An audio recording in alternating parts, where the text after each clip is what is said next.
Given Sri Lanka's, I mean, I know that you're Indian, but you've lived in Sri Lanka a long time, so you can judge societies to a certain degree.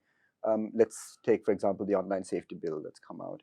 How do you feel about our society's views on expression and freedom of expression? Do you think there's some movement for us to make? Because having this idea, like we just mentioned, that you're able to express yourself freely is a very important part of art and how it comes into the mainstream. So do you have any fears about Sri Lankan society? Are we starting to be a bit fearful about expressing ourselves? Well, yeah, it's a perspective, right? I Right. mean, India has it also a little differently, That's right. right? Yes. So you can't really go off and say certain things, right? Right. So I guess I think even the government needs, it'll reach a certain comfort level where it'll be more open, to realizing. And I feel people also need to find maturity of what they express. Sometimes you you express without much depth as a matter of fact, right? It may not sometimes right. make sense. So I guess it requires a balance and maturity on both sides, Right. And so yeah, so I'm not, see, for me, I think more than half my life I've lived here now, 28 years, right? 27 years. And for all practical purpose, I understand this far more than I understand any other country. Yeah. And having done a lot of work in Sri Lanka, for Sri Lanka pretty much. So yeah, so I'm quite comfortable in that way. Tell me a little bit about Sri Lanka's local art scene. I would say local, but some of the most successful artists in Sri Lanka have made it abroad. Yohani, for instance, with her music. Yeah. Shihan Karunatilaka wins the Booker. We had a Tony Award winner as well from the stage. There seems to be a lot of capacity and competence when it comes to the arts and fashion and writing in Sri Lanka. But then, as a culture, we don't invest a lot. As a government, we don't invest a lot in the arts. Where does this creativity in Sri Lanka come from? So, see, creativity is a important aspect. I always say, like, art and culture is a mirror of a society. That's right. So it's there, because, it's an ancient society. So will always be there, because how you look at things, how you express is completely come from your, traditions that are there. Right. Now, a society needs to have platforms. That's the reason I think I wrote about this recently somewhere. It needs to have platforms that can hold or uphold creative expressions through a different canvas.